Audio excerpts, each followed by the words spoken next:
অবস্থা দেখো, বৃষ্টি হচ্ছে।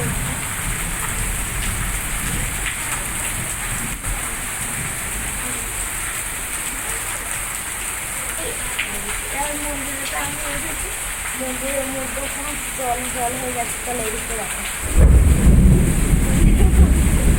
জলে পুরো ভর্তি হয়ে গেছে।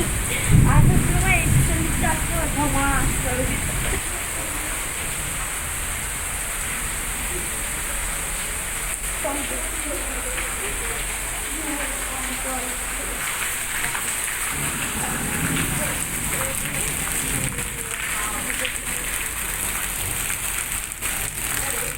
তাই এখন আপাতত বৃষ্টি একটু কমেছে, নাহলে অনেকটাই জোরে বৃষ্টি হচ্ছিল একটু আগে।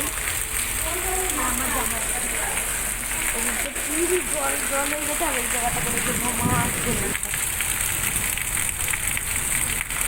এদিকের মন্দির অবশ্য গঙ্গাধারের আমাদের এই মন্দির সম্বন্ধে অবশ্য ঠিক করে কখনো দেখায়নি।